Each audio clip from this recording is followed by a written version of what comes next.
You've been a sneakerhead pretty much your entire life. What made you choose fashion? Huh. That's a good question. Why did I didn't, I don't think I chose fashion. That's the weird thing. I didn't even go to school for fashion design. I went to school for graphic design. And I was printing on t-shirts, and then, the story goes that the 555 Soul Store on Lafayette bought the t-shirt that I made off my back, but I wasn't trying to become a fashion designer.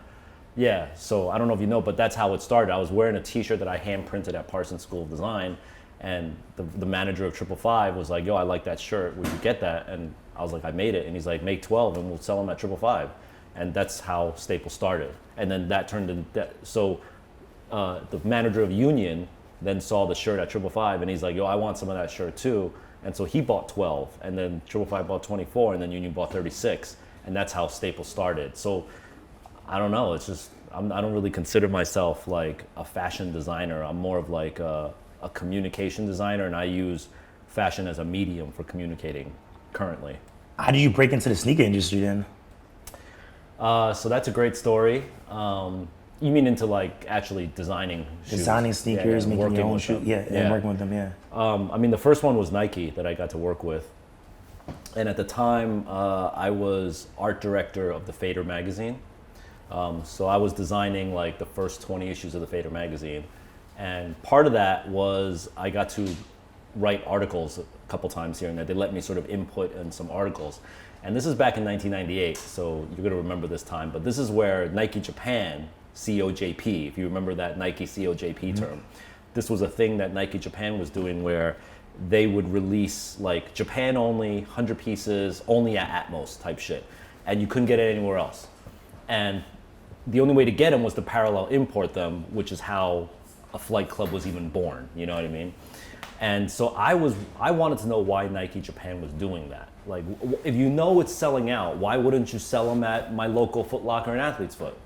And I wanted to ask Nike Japan why they were doing this. And so I convinced the publishers of the Fader to send me to Tokyo to interview Nike Japan and get the story. And they're like, that's a dope story, let's do that.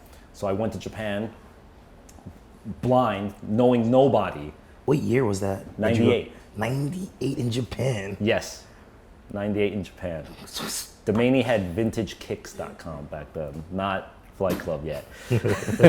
But yeah, I went out there, finally finagled a meeting with Nike, finally finagled a meeting with the guy who controls COJP, the guy who determines we're gonna do the Air Kukinis in honeycomb yellow and black and sell it only in Atmos. Wow, pair. would I love to be the fly on that wall for that conversation. That was a dope conversation. And that's actually ironically like, he was really interested in telling the story because nobody like was caring about what he was doing. There was one man, one dude that was controlling this. And he was like, yo, you know who you need to meet if you want to get the real story on why we do this? I'm going to introduce this guy named Hiroshi Fujiwara. And I had no idea who that was back then. Nobody did, you know? So I was like, all right, I'll meet this dude, Hiroshi. And that's how my relationship with Hiroshi began, and we became best of friends since then too. But it was that meeting with Nike where he was like, after I did the interview, he was like, well, hold up now. You have a clothing line called Staple. You have a design studio. You design the Fader, and you're obviously a sneakerhead. He's like, we should do some work together. And I was like, yeah, we should. And then that followed up with a trip to Beaverton, and that was, the opening of the Iron Curtain for me. That was when I went from becoming like a pure fan to behind, the curtain and seeing how everything goes down. Which sometimes, to be honest, to this day, it's a double-edged sword because it's fun being a fan of the industry. It's fun just like hunting for shoes and buying shoes and not knowing like the marketing strategies and the PowerPoints that go into it and all like the politics and shit, And now that I know it all, it's sort of like, I have to remind myself how fun it is to be a sneakerhead still. I have to purposely remind myself.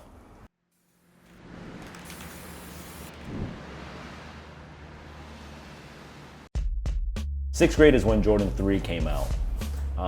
And even, I was buying the Jordan 1s, and even before that I was buying the Bo Jacksons and the McEnroe trainers, the Revolutions. I had one guy offer me like 100, you know what I mean, for like everything I own. And I was just like, wow, that's nice.